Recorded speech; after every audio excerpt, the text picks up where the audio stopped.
السلام علیکم کلاس 5 کیسے ہیں بچوں آپ؟ امید کرتی ہوں کہ آپ سب اپنے گھروں میں بالکل خیریت سے ہوں گے اور محفوظ ہوں گے۔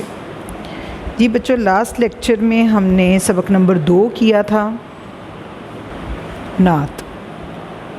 آج ہم کریں گے سبق نمبر 4۔ سبق نمبر 3 کا لیکچر آپ کو بعد میں اپلوڈ کروایا جائے گا۔ سبق نمبر 4 جو ہے، سبق نمبر جو 4 ہے وہ پہلے ہم کریں گے۔ آئیے ہم اپنا آج کا کام سٹارٹ کرتے ہیں۔ صفحہ نمبر 11، خدمت خلق ایک عبادت۔ خدمت کہتے ہیں کسی کی خدمت، یعنی کہ خدمت کرنا، کسی کی کے کام کرنا، اس کو کہتے ہیں خدمت۔ خلق کہتے ہیں لوگوں کو، مخلوق کو، جیسے کہ آپ بھی ہیں، میں بھی ہوں، ہم سب ہیں، یہ اللہ تعالیٰ کی مخلوق ہیں۔ خلق کہتے ہیں انسانوں کو۔ خدمت خلق یعنی کہ لوگوں کی خدمت، لوگوں کی مدد، لوگوں کی ہیلپ ایک عبادت، یعنی کہ جو لوگوں کی مدد کرنا ہے یہ بھی ایک عبادت ہے۔ جی تو بچوں، اس لیسن کو پڑھنے کے ہمارے کچھ مقاصد ہیں، جیسے کہ اس سبق کو پڑھنے کے بعد آپ کے اندر خدمت خلق کا جذبہ پیدا ہوگا، آپ کے اندر نیکی کا درس آپ کو جو ہے وہ ملے گا، اور آپ سب بچوں کو اسلامی تاریخوں سے جو ہے وہ میں روشناس کرواؤں گی۔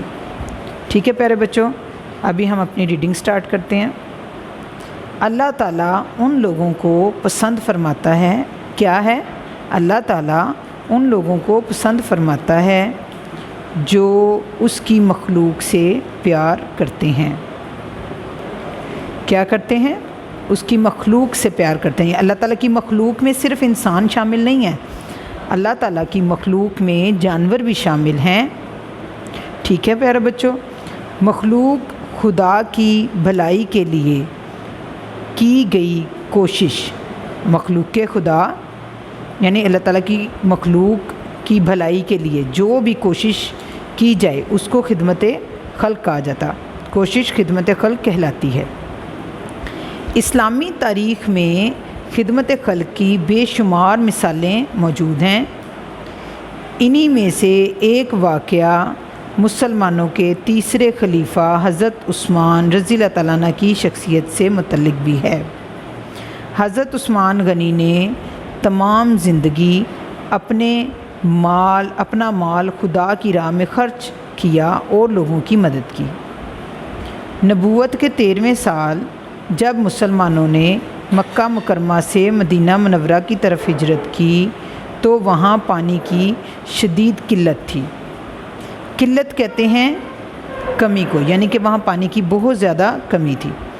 لوگوں کو میٹھے پانی کے لیے دور دراز مقامات کا سفر کرنا پڑتا تھا۔ دور دراز کا مطلب ہے بہت دور دور کے مقامات یعنی جگہوں پہ جانا پڑتا تھا پانی لینے کے لیے۔ مدینہ منورہ میں میٹھے پانی کا صرف ایک ہی کنواں تھا۔ اس کنویں کا نام بئر روما یعنی کہ روما کا کنواں تھا، جس کا مالک ایک یہودی تھا۔ وہ یہودی مسلمانوں کو مہنگے داموں یعنی کہ مہنگی قیمت پر پانی فروخت کرتا تھا۔ مسلمان ہجرت کے وقت اپنا گھر بار اور مال اسباب مکہ مکرمہ چھوڑ آئے تھے۔ ہجرت کا مطلب ہوتا ہے اللہ کے حکم سے ایک جگہ کو چھوڑ کر دوسری جگہ چلے جانا۔ تو جب مسلمانوں نے ہجرت کی تھی تو وہ اپنا سارا گھر بار، مال اسباب، جو بھی جانور، زمینیں، زیور، سب کچھ جو ہے وہ مکہ میں ہی چھوڑ آئے تھے۔ اس لیے ان کے پاس پانی خریدنے کے لیے پیسے نہیں تھے۔ مسلمانوں نے اپنی پریشانی کا اظہار اللہ کے نبی حضرت محمد صلی اللہ علیہ وسلم سے کیا۔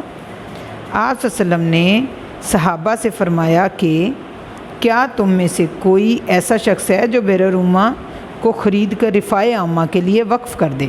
رفاع عامہ، رفاع کہتے ہیں اور عامہ، رفاع عامہ یعنی کہ دوسروں کی فلاح و بہبود کے لیے جو کام کرنا ہے۔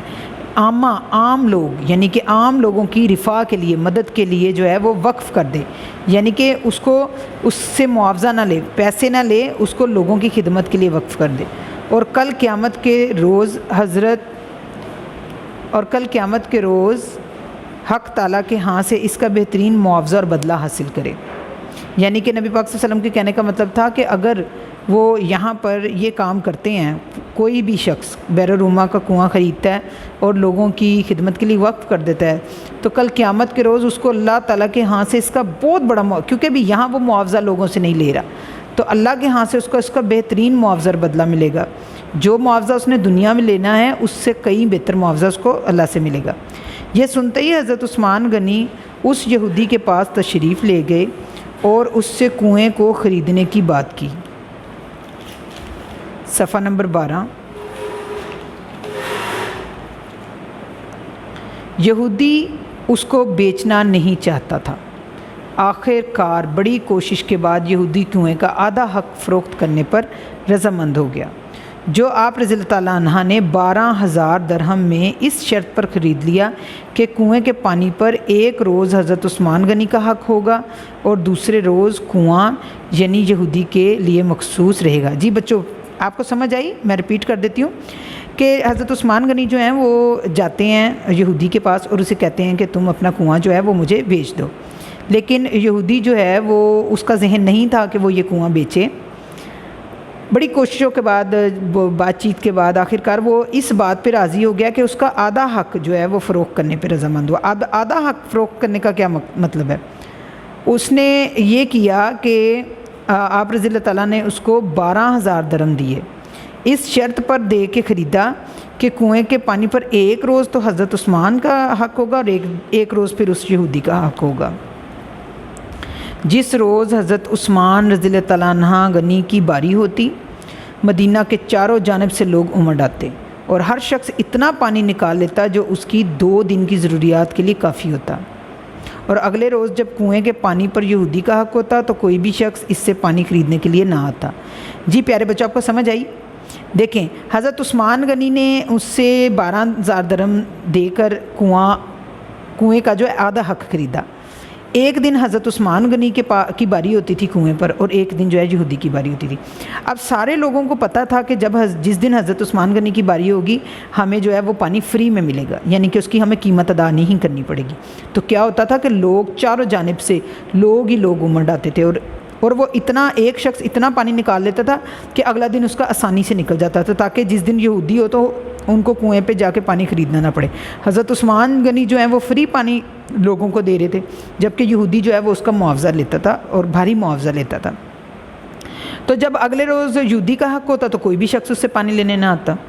یہودی نے جب یہ دیکھا کہ لوگوں نے حضرت عثمان غنی کی باری کے روز 2 دن کا پانی لے جا کر استعمال کرنا اپنا معمول بنا لیا، معمول یعنی کہ اپنا روٹین انہوں نے بنا لیا کہ وہ ایسا ہی کرتے تھے کہ جس دن حضرت عثمان غنی کی باری ہوتی تھی وہ 2 دن کا پانی بھر کے لے جاتے تھے، تو اس کو اس سودے میں خسارہ نظر آیا۔ خسارہ کا مطلب ہے اپنا نقصان نظر آیا بہت زیادہ۔ اس کو یہ بات گوارا نہ تھی کہ وہ مالی نقصان اٹھائے، اس لیے اس نے سوچا کہ اب کنویں کی آدھی ملکیت بھی اپنے پاس رکھنی نقصان کا باعث ہے۔ یہودی نے باقی نصف کنواں مزید 8,000 درہم لے کر حضرت عثمان غنی کے ہاتھ فروخت کر دیا۔ مزید 8,000 درہم اس نے لیے اور باقی کا جو ایک دن کا جو حق تھا وہ بھی حضرت عثمان غنی کو فروخت کر دیا۔ اس طرح 20,000 درہم ادا کرنے کے بعد اب یہ کنواں حضرت عثمان غنی رضی اللہ تعالیٰ عنہ کی مکمل ملکیت بن گیا، یعنی کہ اب ہر روز جو ہے وہ حضرت عثمان غنی کے پاس ہی کنواں ہوتا تھا۔ چنانچہ اس کا نام بئر عثمان رکھا گیا، پہلے بئر رومہ تھا پھر اس کا نام بئر عثمان رکھا گیا اور عام مسلمانوں کے لیے وقف کر دیا گیا، یعنی کہ جتنے بھی عام لوگ تھے ان کے لیے اس کو وقف کر دیا کہ وہ کسی بھی وقت وہاں سے پانی لے سکتے ہیں بغیر معاوضے کے۔ یوں حضرت عثمان غنی نے ذاتی نفع کے بدلے لوگوں کی بھلائی اور دنیاوی فائدے کے بدلے آخرت کو پسند فرمایا۔ دیکھیں بچوں میں ریپیٹ کرتی ہوں کہ حضرت عثمان غنی نے ذاتی نفع یعنی جو بھی ان کو پیسے آنے تھے اس کی بجائے انہوں نے لوگوں کی بھلائی کو پریفر کیا، اور دنیاوی فائدے کی بجائے آخرت کو پسند فرمایا۔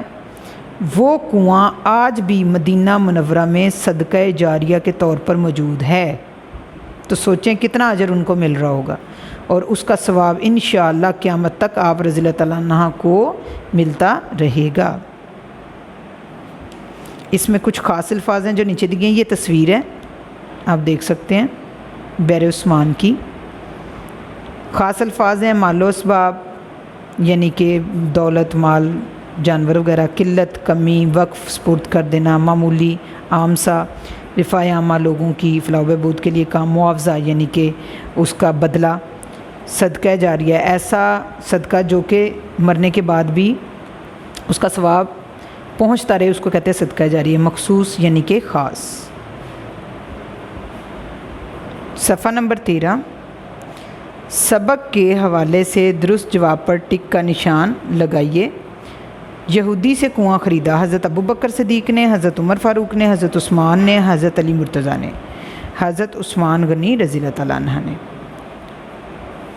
بئر عثمان آج شہر میں موجود ہے، مکہ مکرمہ، جدہ، مدینہ منورہ، الریاض۔ اس کا درست جواب ہے مدینہ منورہ۔ حضرت عثمان غنی کے دن مسلمان کنویں سے پانی حاصل کرتے تھے، مفت، مہنگا، سستا، آدھی قیمت پر، مفت۔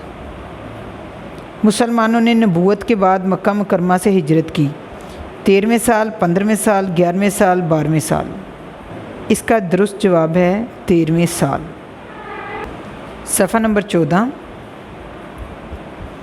درج ذیل الفاظ کے معنی لغت سے تلاش کر کے خانوں میں لکھیے۔